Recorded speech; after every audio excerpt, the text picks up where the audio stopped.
नमस्कार। भारत माता की जय, वंदे मातरम।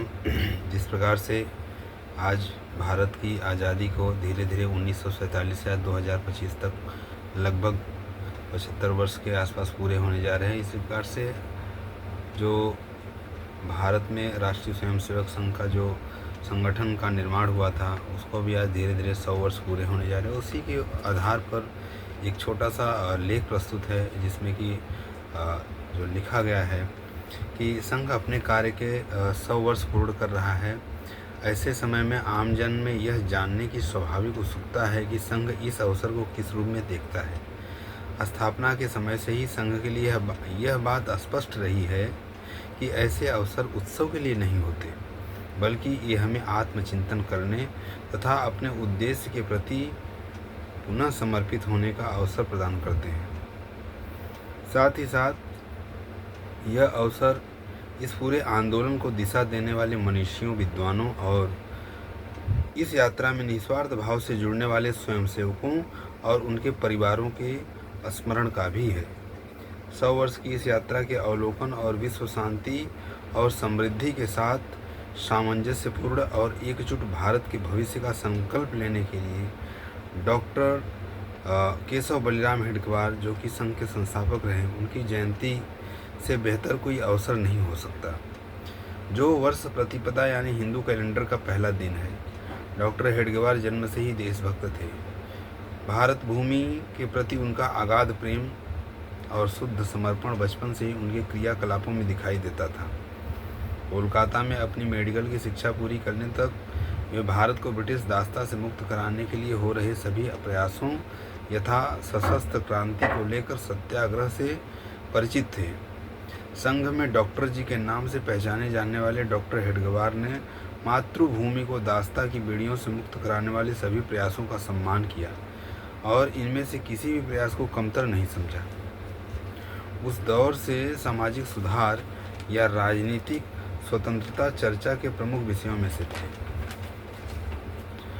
ऐसे समय में भारतीय समाज के एक डॉक्टर के रूप में उन्होंने उन समस्याओं पर ध्यान केंद्रित किया जिनकी वजह से हम विदेशी दासता की बेड़ियों में जकड़े गए। साथ ही उन्होंने इस समस्या का अस्थायी समाधान देने का भी निर्णय किया। उन्होंने अनुभव किया कि दैनिक जीवन में देशभक्ति की भावना का अभाव, सामूहिक राष्ट्रीय चरित्र का ह्रास, जिसके परिणाम स्वरूप संकीर्ण पहचान पैदा होती है, तथा सामाजिक जीवन में अनुशासन की कमी विदेशी आक्रमणकारियों के भारत में पैर जमाने के मूल कारण है। साथ ही उन्होंने इसका भी अनुभव किया कि विदेशी दास्ता में लोग अपने गौरवपूर्ण इतिहास को भूल चुके हैं। इस कारण उनके मन में अपनी संस्कृति और अपने ज्ञान परंपरा के संबंध में हीन भावना पर घर कर गई है। उनका मानना था कि कुछ लोगों के नेतृत्व में केवल राजनीतिक आंदोलन से हमारे प्राचीन राष्ट्र की मूलभूत समस्याओं का समाधान नहीं होगा। इसलिए उन्होंने लोगों को राष्ट्रहित में जीने के लिए प्रशिक्षित करने हेतु निरंतर प्रयास की एक पद्धति तैयार करने का निर्णय किया। राजनीतिक संघर्ष से आगे की इस दूरदर्शी सोच का परिणाम हमें शाखा आधारित संघ की अभिनव और अनूठी कार्य पद्धति के रूप में देखने को मिलता है। भारत के स्वतंत्रता संग्राम में भाग लेकर दूसरों को भी ऐसा करने के लिए प्रोत्साहित करते हुए डॉक्टर हेडगेवार ने समाज के भीतर एक संगठन बनाने के बजाय पूरे समाज को संगठित करने के लिए इस कार्य पद्धति को विकसित किया। आज 100 वर्ष बाद भी हजारों युवा डॉक्टर हेडगेवार के बताए मार्ग पर चल रहे हैं और राष्ट्रहित में अपना सर्वस्व न्यौछावर करने को तैयार हैं। समाज में संघ की स्वीकार्यता और अपेक्षाएं भी बढ़ रही हैं। यह सब डॉक्टर जी की दृष्टि व कार्य पद्धति की स्वीकार्यता का संकेत है। इस आंदोलन और दर्शन का नित्य नूतन विकास किसी चमत्कार से कम नहीं है। हिंदुत्व और राष्ट्र के विचार को समझाना आसान कार्य नहीं था, क्योंकि उस काल के अधिकांश अंग्रेजी शिक्षित बुद्धिजीवी राष्ट्रवाद की यूरोपीय अवधारणा से प्रभावित थे। राष्ट्रवाद की यह यूरोपीय अवधारणा संकीर्णता और बहिष्करण पर आधारित थी। डॉक्टर हेडगेवार ने किसी वैचारिक सिद्धांत का प्रतिपादन करने के बजाय बीज रूप में एक कार्य योजना दी, जो इस यात्रा में मार्गदर्शक शक्ति रही है। इनके जीवन काल में ही संघ का कार्य भारत के सभी भागों में पहुंच गया था। जब हमें स्वतंत्रता प्राप्त हुई, दुर्भाग्यवश उसी समय भारत माता का मजहब के आधार पर विभाजन हो गया। ऐसी कठिन परिस्थिति में संघ के स्वयंसेवकों ने नए बने पाकिस्तान में बंटवारे का दंश झेल रहे हिंदुओं को बचाने और उन्हें सम्मान और गरिमा के साथ पुनर्स्थापित करने के लिए स्वयं को समर्पित कर दिया। संगठन के लिए संगठन का यह मंत्र राष्ट्र जीवन के विभिन्न क्षेत्रों में संगठनात्मक ऊर्जा संचारित करने का कारण बना।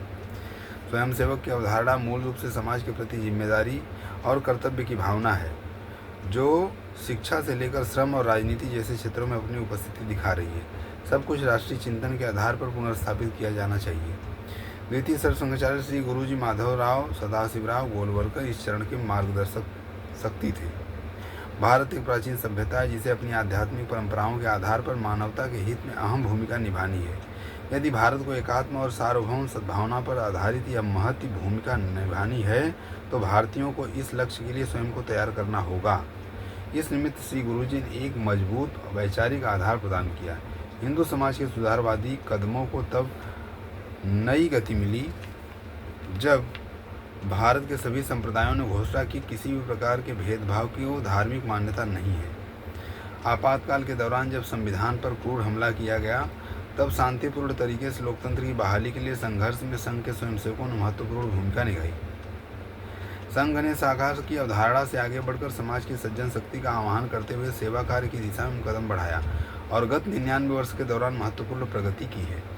श्री राम जन्मभूमि मुक्ति जैसे आंदोलनों ने भारत के सभी वर्गों और क्षेत्रों की सांस्कृतिक रूप से संगठित किया। राष्ट्रीय सुरक्षा से लेकर सीमा सुरक्षा, शासन से सहभागिता से लेकर ग्रामीण विकास तक राष्ट्रीय जीवन का कोई भी पहलू संघ के स्वयंसेवकों से अछूता नहीं है।